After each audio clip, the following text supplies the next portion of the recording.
Bonjour. Aujourd'hui, nous commentons l'évangile de Matthieu, chapitre 1, versets 18 à 25, la révélation à Joseph, que la liturgie maronite célèbre pendant l'Avent. On appelle le Souboro. À cette occasion, les maronites font cette prière. Ô Dieu, mets le calme en nos âmes, ta paix dans nos consciences, ta vérité dans nos esprits. Et nous te louerons en ce jour où tu as apaisé l'âme troublée de Joseph, marchant avec lui vers toi, en toute confiance, louant ton nom vivant et saint, maintenant et à jamais. Amen.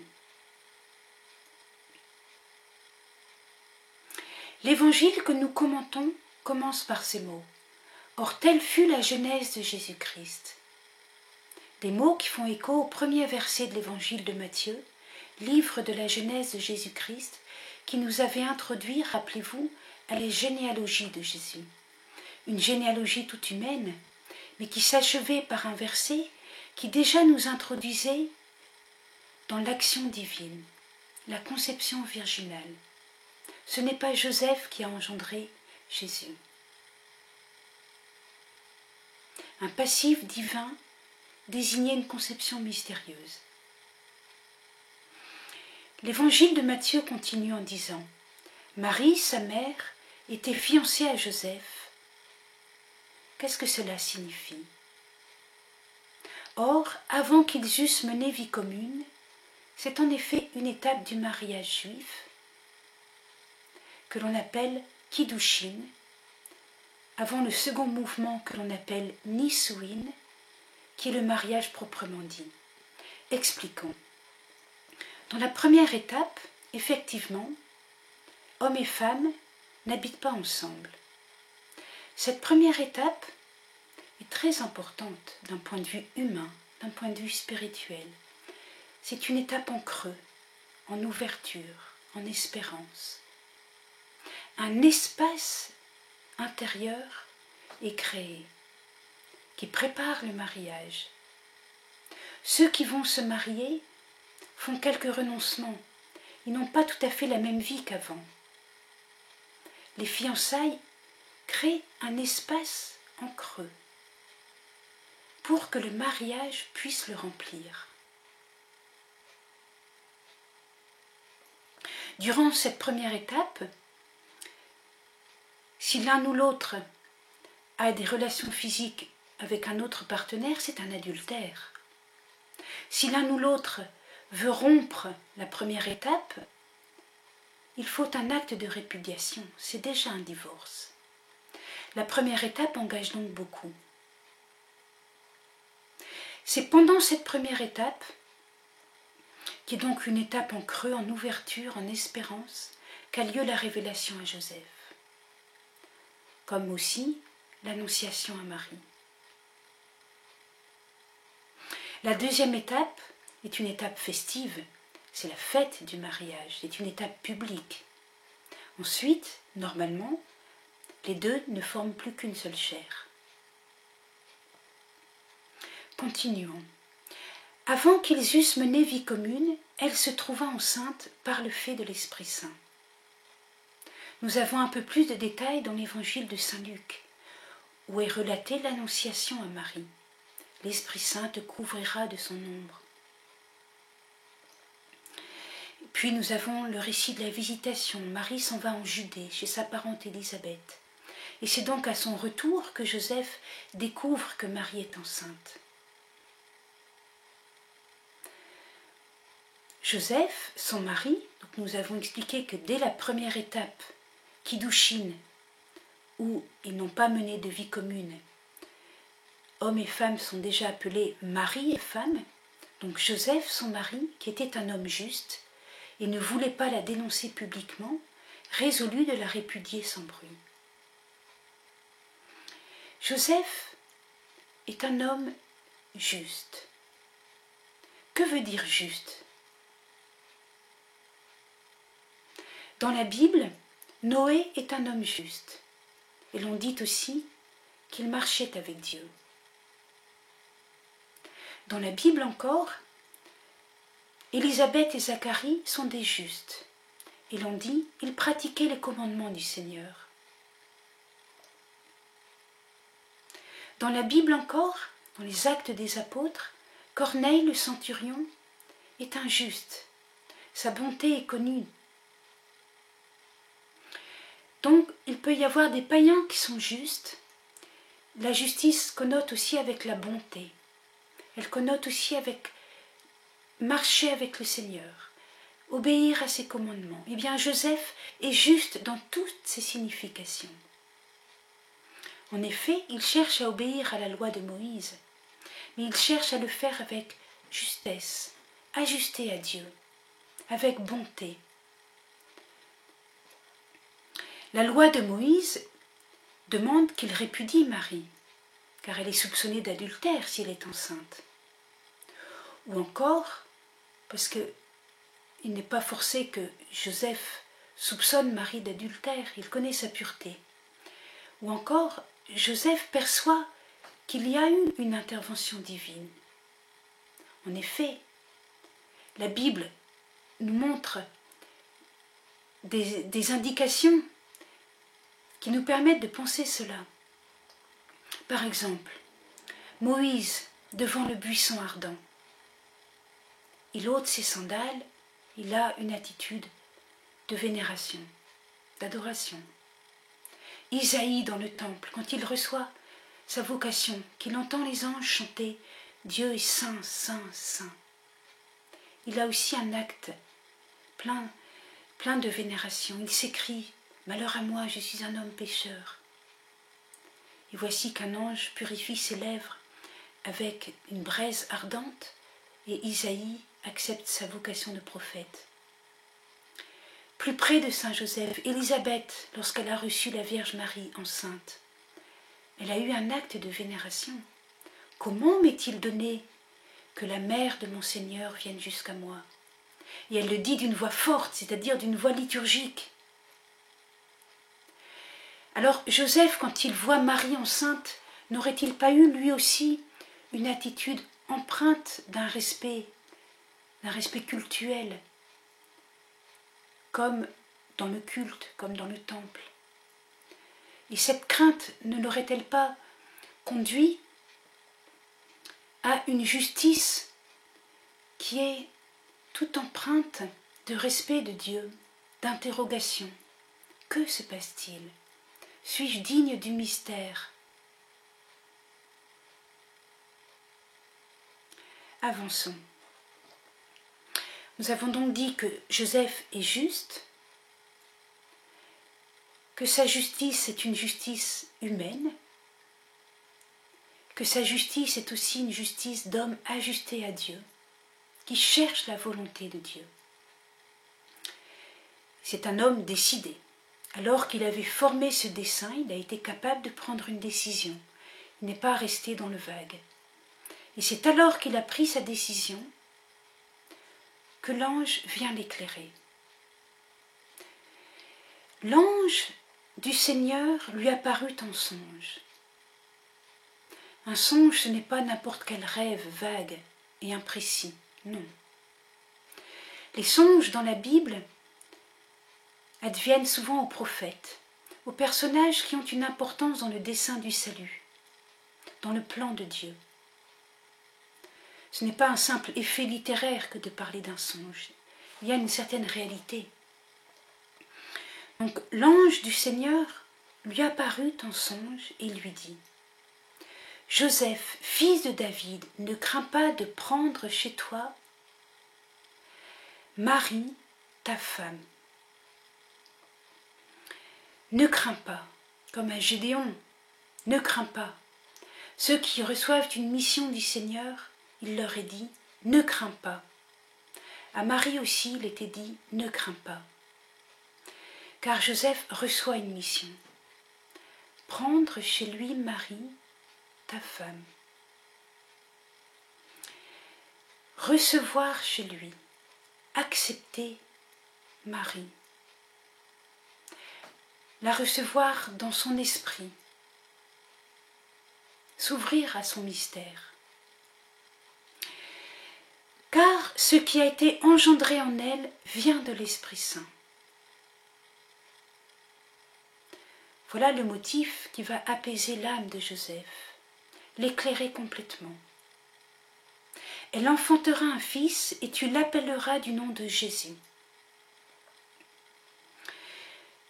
Donc, Joseph reçoit une véritable mission, car si l'ange lui dit « tu l'appelleras du nom de Jésus », cela implique que Joseph devient le père légal. Il adopte Jésus et publiquement il lui donne le nom. En effet, si quand la mère enfante, elle donne bien un nom à l'enfant, mais elle le fait de manière privée. De manière publique, c'est le père qui donne le nom, et il le fait au moment de la circoncision. Tu l'appelleras du nom de Jésus. Jésus est un nom connu chez les Juifs. Nous l'avons d'ailleurs dans la généalogie de Luc. Luc chapitre 3 verset 29. Il y a déjà un Jésus parmi les ancêtres de Jésus-Christ. Jésus en hébreu se dit Yeshua. Ce prénom signifie « il sauve ». Pour les Hébreux, cela signifie « il, Dieu sauve ». C'est un prénom proche d'un autre, Josué, Yehoshua, Dieu sauve. Mais dans le cas de Jésus-Christ, le prénom Jésus va signifier Dieu sauve, mais c'est lui qui est Dieu. En effet, continuons la lecture. Tu l'appelleras du nom de Jésus, car c'est lui qui sauvera son peuple de ses péchés. Or tout ceci advint pour que s'accomplisse cet oracle prophétique du Seigneur. Voici que la Vierge concevra et enfantera un fils, et on l'appellera du nom d'Emmanuel, ce qui se traduit « Dieu avec nous ». Eh bien, nous avons là, en quelques mots, l'affirmation de la divinité de Jésus.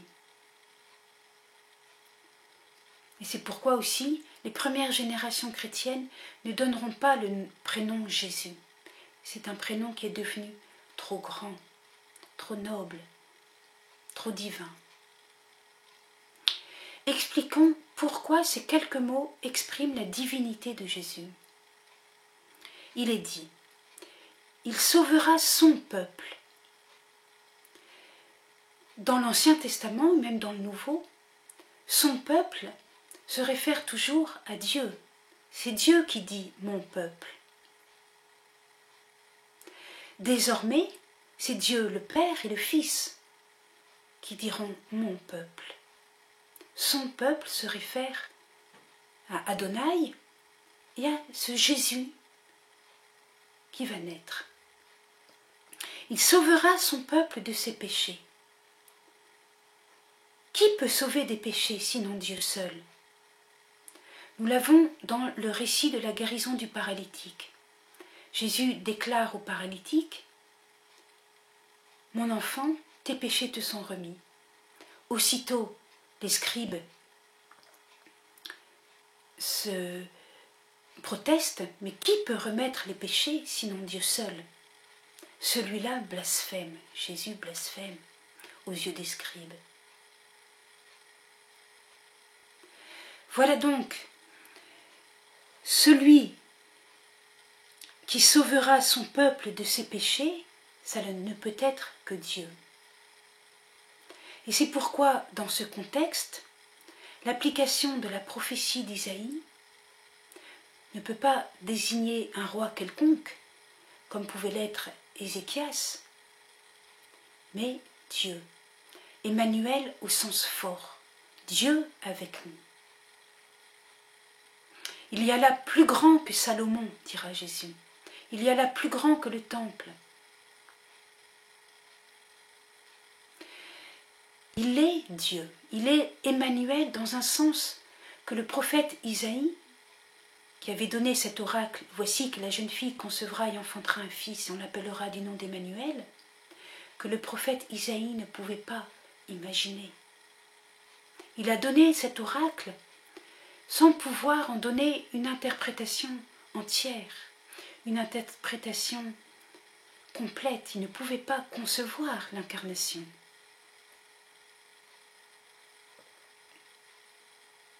Une fois réveillé, donc imaginez le vécu de Joseph, sa stupeur, sa vénération, sa crainte, le culte qu'il va rendre à Marie, son épouse. La relation qu'il aura à Marie, son épouse, ne sera plus jamais la même. C'est une relation transfigurée par l'Esprit Saint. Jésus est conçu de l'Esprit Saint et l'amour de Joseph pour Marie est transfiguré par l'Esprit Saint. Son amour d'homme est transfiguré. Une fois réveillé, Joseph fit comme l'ange du Seigneur lui avait prescrit. Il prit chez lui sa femme, et il ne la connut pas jusqu'au jour où elle enfanta un fils, et il l'appela du nom de Jésus. Il ne la connut pas. Les interprétations sont relativement simples. Connaître, c'est savoir, comprendre. Joseph est resté dans une certaine nuit de la foi, jusqu'au jour où il voit que Marie enfante son fils et lui donne le nom de Jésus. Marie aussi a eu son annonciation. Alors Joseph est confirmé. Il sait, il comprend. Il connaît Marie.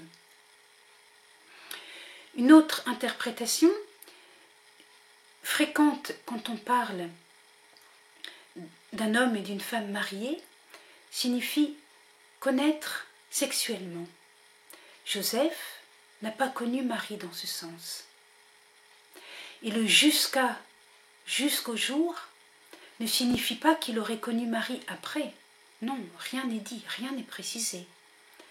Et nous lisons dans la Bible d'autres exemples où jusqu'à ne signifie pas qu'il y ait une autre action après. Nous lisons par exemple dans le psaume 123, verset 2, « Nos regards sont tournés vers le Seigneur jusqu'à ce qu'il nous prenne en pitié. » Est-ce que cela signifie qu'après que le Seigneur nous ait exaucés et nous ait pris en pitié, nos regards ne seraient plus tournés vers le Seigneur? Bien sûr que non. C'est pourquoi nous ne devons pas tirer du texte de Matthieu que Jésus aurait eu des frères et sœurs. Non. On peut aussi voir dans certains passages de la Bible beaucoup plus rares les cas où la préposition jusqu'à se traduirait plutôt par voici que, ce qui donnerait ne la connaissait pas et voici qu'elle enfanta un fils. Nous avons la préposition traduite dans ce sens en Daniel 2, verset 34 ou 7, verset 4. Bon, ce sont des cas plus rares. Gardons les premières explications qui sont simples et limpides. Pour conclure, eh bien, nous soulignons ce oui de Joseph. Joseph fit ce que l'ange du Seigneur lui avait prescrit. Il y a donc le oui de Joseph, comme il y a eu le oui de Marie. Dans l'évangile de Luc, il est dit « Marie répondit à l'ange, « Je suis la servante du Seigneur, qu'il me soit fait selon ta parole. » Au seuil de la nouvelle alliance, il y a donc le oui d'une femme, Marie, et le oui d'un homme, Joseph. Comme lors de la première alliance au Sinaï, il y avait le oui de tous les peuples, hommes et femmes. Et Philon d'Alexandrie, dans 2 Décalogos, a souligné la présence des hommes et des femmes, l'adhésion des hommes et des femmes. Jean-Paul II l'a souligné aussi à sa manière. Le 15 août 1988, dans sa lettre apostolique Mulieribus Dignitatem sur la dignité de la femme, il souligne l'importance du consentement de Marie. Et un an plus tard, jour pour jour, le 15 août 1989, il souligne la réponse de Joseph, le oui de Joseph, et le fait qu'au seuil de la nouvelle alliance, il y eut le oui d'un homme et le oui d'une femme. Ce sera notre conclusion. À bientôt, au revoir.